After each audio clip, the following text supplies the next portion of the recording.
Hi, my name is Dr. Amy Bataille, and I'm a professor in the Department of Health Sciences here at Eastern Connecticut State University. Unfortunately, we're not able to meet for Admitted Students Day, but I would like to give you a little bit of information about one of the tools that we use in our anatomy and physiology class. It's called an Anatomage virtual dissection table. The anatomy and physiology courses that we teach here are mostly for our allied health concentration students. So students who are in this concentration in the health science major are mostly interested in pursuing careers in allied health fields such as nursing, physical therapy, occupational therapy, pharmacy, or physician's assistants, and many more. So they take this course as part of the requirements for their concentration, but also as prerequisites for some professional programs in graduate schools that they plan on attending. So we use a lot of different tools in teaching our labs in that course, but this is one of kind of our most exciting tools that we use, and the students really tend to really enjoy learning from our virtual dissection table. So what this allows them to be able to do is get a three-dimensional view of the human body. They can manipulate it and study the various anatomical structures of the body using this technology. So what you're seeing are real photographical images of the human anatomy. They're not a picture, not a drawing or a rendering of any kind, but rather photographical images of the human body that have been put together by their computer software in order to give you a three-dimensional view of it. So what I'm going to be doing today is giving you a short tour of the human body and showing you some of the features that the table has that our students really enjoy learning from. So ordinarily, you wouldn't just see me standing at this table, but rather a group of students with me, and we would be sitting here discussing the anatomy. So it kind of lends itself to a lot of group discussion in our laboratory courses, and gives students a way of kind of interacting with the anatomy, but also interacting with each other and with their professors as well. So I'm going to start by, since we study anatomy and physiology in a kind of systems fashion, I'm going to start by kind of going through the individual systems of the anatomy of the body and talk about a little bit about each one. Before I begin doing that, I'll just kind of show you a little bit how I work the table. So I use my fingers in order to change what I want to see. So I use one finger in order to rotate the body around, and I can use two fingers to move the body to different locations on the table. If I were to have a section through the body to see different depths of the body, I can use this tool to create a section so that now you can see some of the internal structures. And then when I take three fingers, I can scroll and move through the different depths of the section. So you see that you can see all of the internal organs from this perspective. So obviously, for students who are just starting anatomy and physiology, this is a really difficult and overwhelming picture to see because they don't know what any of these structures are. So what we do is we base our course, break it down into different sections where we study the organ systems individually. And so what we would normally start with is the skeletal system. And I'll actually stop right here for a moment just so that you can see it, position the camera so you can see what I'm going to do a little bit better. Okay, so now what we're going to do is take a look at some of these different organ systems individually. So this is how most of our anatomy and physiology students tend to learn what all these parts are of the body.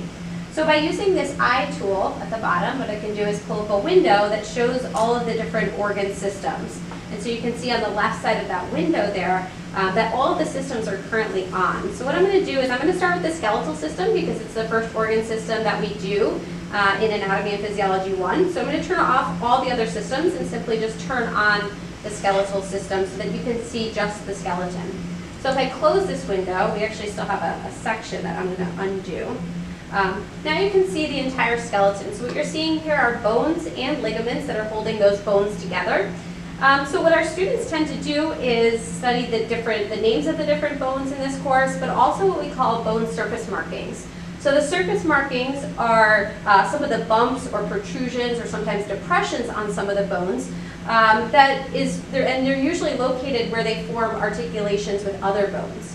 So some of those bone surface markings are a little bit difficult to see. So what I want to do is point out one of the tools that our students use in order to isolate individual bones on the skeleton and be able to see each individual bone.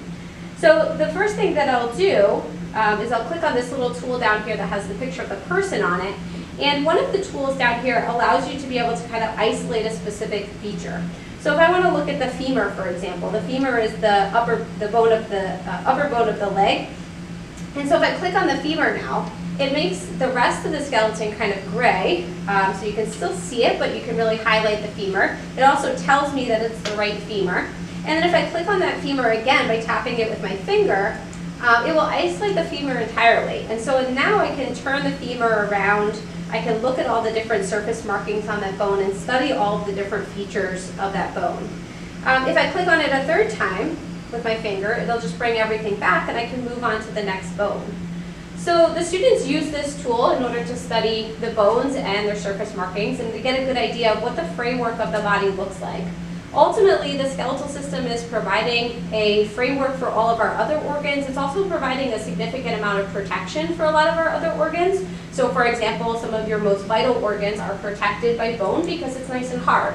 So your brain, for example, is protected by all of the cranial bones. And if I slide down here, I can make the facial bones and the cranial bones much larger so that I can see all the different cranial bones. If I click on this tool that has the question mark on it, it allows me to identify anything that I don't know what it is. So for example, now I can see that this is called the frontal bone. And you can click on any bone that you want in here, and all of them are named in this system. So the skeletal system would be studied pretty extensively in Anatomy and Physiology 1. And we would study in the lecture part of the course, we'd study kind of how bones work, what types of cells are in the bones, and how they really function. But in the laboratory portion of the course, we focus more on identifying bones and studying the anatomy of the skeletal system. After studying the skeletal system, we usually move on to studying the muscular system. So I'm going to go ahead and turn on the musculature. I'm going to leave the skeletal system on because often it's nice to have the skeletal system as kind of like the framework that we can kind of reference and then see the muscles that attach to those bones. So what this shows you is all of the skeletal muscles of the body, and they're called skeletal muscles because they attach to the skeleton and they form the basis for how we're able to move our skeleton and move our body. So when skeletal muscle is contracting, it's going to shorten in length, and when it does that, it pulls on the bones in order to move the skeleton. So you can see that this person, the musculature is deeply red colored, and that's not unusual. Areas where you see lighter colors is where there's more connective tissue, or where there may be bone kind of showing through that musculature. One of the nice things about studying the muscle tissue on this Anatomage table compared to some of the other models that we have around the classroom is that it gives you the ability to see the deeper muscles in addition to the more superficial muscles. So for example, if I didn't know what this muscle here was, I could use this tool to identify it as the pectoralis major muscle. But I also know that underneath that muscle is a muscle called the pectoralis minor muscle. And normally you wouldn't be able to see that unless you remove the pectoralis major muscle. So we have a tool here that allows me to do that. If I click on this tool, it will take away that muscle, but tell me what it took away. So it's telling me it took away the pectoralis major muscle. And now I can identify this muscle underneath it as the pectoralis minor muscle. So this gives you an idea of kind of ways that you can really study in depth the musculature of the human body by seeing not just the most superficial muscles, but all of the deepest muscles as well. And of course, remember that we can rotate this around to see the posterior muscles, and we can also do sections of the muscle if we wanted to see inside the body cavity and what the muscles look like from other perspectives as well. So the students really enjoy learning about the muscles and how the muscles control the body and identifying where each of the muscles are in the body. From there, we typically move on to the nervous system is usually next. So I'll go ahead and turn on the nervous system, but I will turn off the muscular system just so that you can better see the nervous system structures. So in our nervous system, it's going to highlight all of the nerves that go throughout the body, but it's also going to highlight the parts of the central nervous system, which are the brain and the spinal cord. So actually for a moment, I'm going to go ahead and turn off the skeleton too, because otherwise you won't be able to see the brain. And so here we can see the brain here as part of the central nervous system, and you can also see the spinal cord, which runs down the chest cavity and the abdominal pelvic cavity all the way to the bottom of the spine. And then you can see in yellow some of the major nerves that go throughout the body. So you can see that the nerves are large in some cases, smaller in other cases, and that they tend to get smaller as they go towards the more peripheral parts of the body. These nerves, what they're doing for the body is giving us the ability to have reception of our senses. So we have many different senses, such as we can sense things like touch and temperature, and we're able to do this because we have receptors in our body that allows us to be able to sense things in our external environment and in our internal environment. And these receptors then send their signals to our central nervous system, mostly to our brain, via all these nerves. So these nerves have specialized cells in them called neurons that are able to kind of communicate that information up toward the central nervous system. And so the central nervous system is then able to kind of process that sensory information that it receives from all over the body and generate maybe some sort of motor output in response to that. So this nervous system is really what gives us the ability to be able to respond to our external and internal environments. So some of the coolest aspects of the nervous system are the brain and the spinal cord. So we do study in this course the anatomy of the brain. So I'll just kind of make that a little bit bigger for you. And in addition to kind of turning on and off different systems, we can also turn on and off different parts of each system. So if I go into the nervous system, for example, I can just leave on the central nervous system, which would just be the brain and the spinal cord, and I can turn off some of these other parts of the peripheral nervous system, and then that will just kind of highlight for us the brain and spinal cord. And so sometimes the students will do this in order to study the brain anatomy. And what they'll often do as well is take a section of the brain to see some of the internal structures of the brain. So I'm going to take what's called a mid-sagittal section of the brain, which means that I cut it in half, kind of into two equal halves, a left and a right half. And now you can see some of the internal structures of the brain. So the students would study these various structures, and we talk about kind of what functions they had in terms of our abilities to be able to respond to our environment. In addition to being able to respond to things that are going on in your body and outside of your body, the brain controls a lot of our homeostatic functions of our body. So in other words, our cardiovascular system, our respiratory system, things that are kind of happening automatically in our body are controlled by different parts of our brain. And so it really is kind of like this master controller of the body.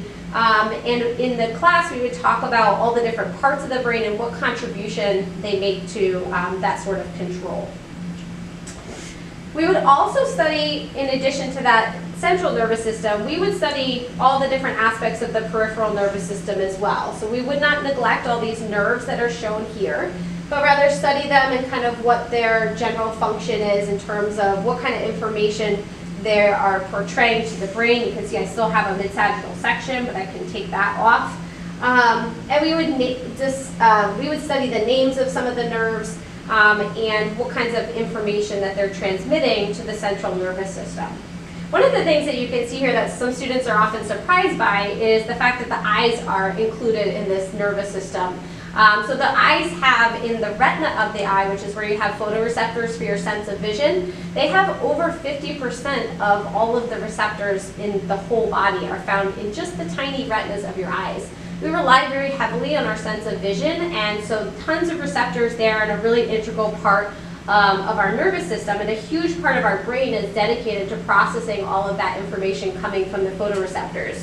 So the eyes are included in this nervous system because of their high volume of sensory receptors that are present there. Okay, so I'm going to move away from the nervous system now. After studying the nervous system, we would typically study the cardiovascular system. So I'm going to turn off the nervous system for now and turn on the cardiovascular system. I'm also going to turn on the skeletal system, but I'm going to make it somewhat transparent so that we can just see it kind of lightly but still highlight the cardiovascular structures. So here you can see the various aspects of the cardiovascular system. So this is a system, meaning that it's made up of a couple different organs. So one of those organs being the heart, and the other organ being all the blood vessels that are associated with the heart. The purpose of the cardiovascular system is to pump blood throughout the body. And the heart is going to essentially be the pump for this system, and it's going to have muscle contractions that are going to eject blood out of the heart and pump that blood throughout the rest of these vessels. The vessels that you see that are colored in red, if you can tell from the video, are called arteries, and they're bringing blood away from the heart, and the blood vessels that are shown in a dark blue color are veins that are bringing blood back from the body toward the heart to be kind of recirculated again. So here you can see some of the internal structures of the heart, such as the left ventricle, which is responsible for pumping blood throughout the rest of the body. And you can see some of the largest vessels that come into the heart and leave the heart. So the vessels are going to be responsible for delivering all of the blood that's pumped out of the heart to the various other organs in your body.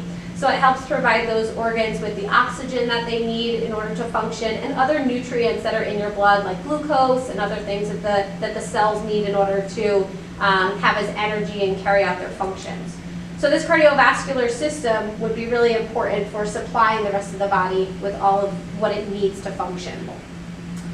So after studying the cardiovascular system, we would typically study the respiratory system. Again, I'll turn on the respiratory system and leave the skeletal system kind of somewhat highlighted here as well. And I'm going to remove that section that I did for a moment.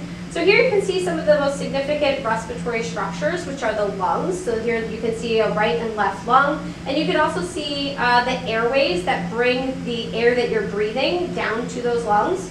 So this is the way that we get oxygen into the body so that our cardiovascular system can then distribute that oxygen to all of our cells.